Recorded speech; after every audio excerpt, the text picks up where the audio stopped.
بسم الله الرحمن الرحيم. النهارده السبت 6 يناير 2024 في اب تاون. بصوا يا جماعه، احنا بس بنصور بالليل. النبات اللي قدامنا ده الجاردينيا.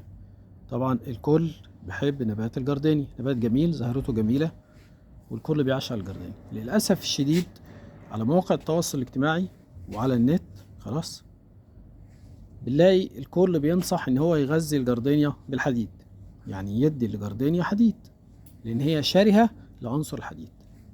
هل ده صح؟ جزء صح وجزء خطأ. النبات ده شره لعنصر الحديد.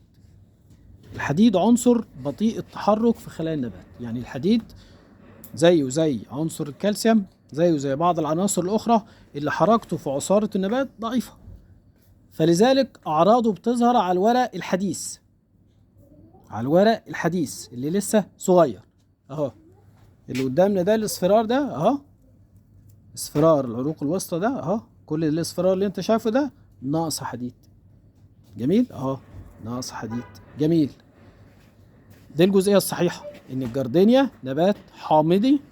حامضي يعني عايز تربه حامضيه، عايز ارض تحت يتزرع فيها حامضيه. اسكت يا يوسف لو سمحت، ممنوع حد يتكلم وانا بسجل على فكره. ماشي خلاص. يبقى الجاردينيا نرجع تاني، الراجل اللي ورايا ده شتتني معلش. الجاردينيا نبات حامضي. نبات حامضي يعني عايز ارض حامضيه، مش عايز تربه قلويه. طيب التربه المصريه تربه قلويه نتيجه ان ما عندناش مطر. الاراضي الاوروبيه اراضي حامضيه عشان المطر عندهم شغال ليل نهار. طب نعمل ايه الجاردينيا عشان نحافظ عليها؟ كل ما تيجي تروي الجاردينيا، كل لتر ميه، كل لتر ميه هتروي بيه الجاردينيا عليه 5 سم خل، عليه 5 سم خل. او ان انا يبقى عندي حاجه اسمها حامض فسفوريك. حامض فسفوريك منه اغسل الاملاح اللي في الارض، ومنه اخفض البي اتش بتاع الايه؟ بتاع الارض. طيب دي اول حاجه في الجاردينيا. الحاجه الثانيه ان هي شارهه العنصر الحديد. طيب ايه الخطا اللي بيحصل في الجاردينيا؟ الخطا ان الكل بيتخيل ان نبات الجاردينيا الجميل اللذيذ ده ان هو عايز حديد بس، فيقعد يديله حديد حديد حديد ويرجع يشتكي يقول لك الزرعه ماتت عندي. ماتت ليه؟ يا جماعه هو في نبات بياخد عنصر واحد؟ خلينا كده واحده واحده بالعقل. ايه اللي بيكون الكلوروفيل؟ ادخل كده واكتب على عم جوجل ايه العنصر المسؤول على ان النبات يكون الكلوروفيل. هتلاقي من ضمن العناصر المهمه عنصر المغنيسيوم. انت دمك ده دم اللي في جسمك هيموجلوبين، هيمو حديد، جلوبين يعني بروتين. المغنيسيوم في النبات زيه زي الحديد في جسمك انت. يعني المغنيسيوم، احتياج النبات للمغنيسيوم حاجه اساسي جدا فوق ما تتخيل. شفت بقى؟ يبقى كده النبات عايز المغنيسيوم. جميل. طيب ايه اللي هيخلي الزهرة الجميلة دي يحصل اصلا ان النبات يزهر؟ عنصر الخصوبة. ايه عنصر الخصوبة؟ هو الزنك. طب ايه تاني من عناصر الخصوبة؟ البورون، البوراكس، ولكن بنضيفه بحذر لان عنصر لو زاد عن حد معين بيدخل في سمية. يبقى كده الله، ده كده برضو الجاردينيا عايزة زنك. حلو. ايه اللي هيخلي الزهرة دي مفلطحة وحلوة وكبيرة وجميلة؟ ها؟ كالسيوم، البوتاسيوم. ياه معقولة؟ طب ايه اللي هيخليها ريحتها حلوة ونفاذة وفواحة اكتر؟ الحديد، المغنيسيوم. الله، يعني كده النبات ده محتاج كل العناصر؟ نعم محتاج كل العناصر. مفيش نبات بيحتاج عنصر واحد. ربنا خلق النباتات كلها واحد، احتياجها للعناصر واحد، ولكن الجرعات بتختلف من نبات الى اخر. تختلف من نبات الاخر.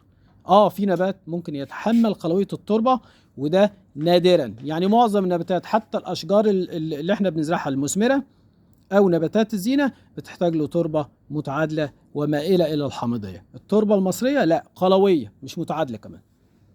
يبقى الجاردينيا عايزة ري منتظم بطريقة معينة، الصيف خلاف الربيع خلاف الشتاء لان النبات حساس للمية شوية. خلاص، عايز ري بحامض، سواء حط خل او حامض فوسفوريك. عايز ياخد كل العناصر المغذية لان كل عنصر من دول ليه وظيفة معينة. طيب ايه اخر حاجة في الجاردينيا؟ ان هو نبات نصف ظل. يعني لما تزرعه في مكان زي ده في الشتاء هيمشي معاك زي الفل. لو جه عليه الصيف وحرارة الصيف اللي بتحصل مع التغير المناخي اللي حاصل الفترة الأخيرة إن درجة الحرارة توصل 52، هتبقى كارثة.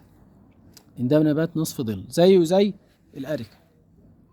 نصف ظل، أيوه الأريكة يا جماعة نصف ظل. الثرو الليموني نصف ظل.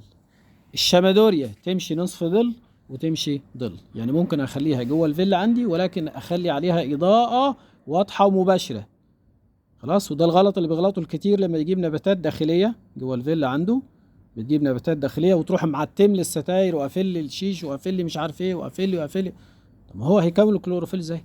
هيعمل عملية تمثيل الضوء ازاي اللي احنا درسناها في اولى ابتدائي ولا في ثالثة ابتدائي؟ ولا هيعملها ازاي يعني؟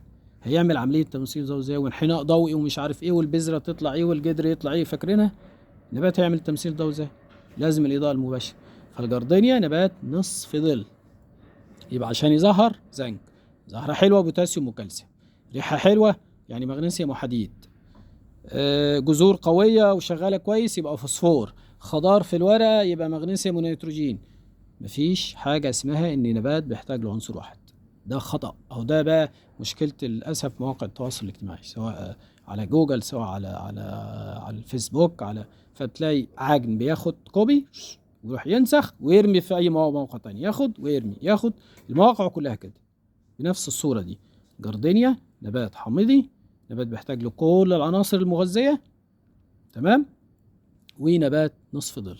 لو انا عرفت الطبيعة المناخية لأي نبات هعرف احافظ عليه بمنتهى السهولة، بمنتهى البساطة. اعرف النبات ده ايه، وضعه ايه، اسمده ازاي، وهكذا هعرف احافظ عليه. بدون المعلومات دي مش هعرف احافظ على اي نبات. وده الخطأ اللي بيحصل في الزراعة المنزلية للأسف الشديد. ده الخطأ، انك تحط نبات في مكان غلط. الفل هندسة ما بيظهرش، اروح الاقيه في ظل، عمره ما هيظهر. المسك مش عارف ايه، اروح الاقيه محطوط في شمس، عمره برضه ما هيظهر. لكل نبات بيئة مناخية لازم نحافظ عليها. لكل نبات بيئة مناخية لابد ان احنا نحافظ عليها.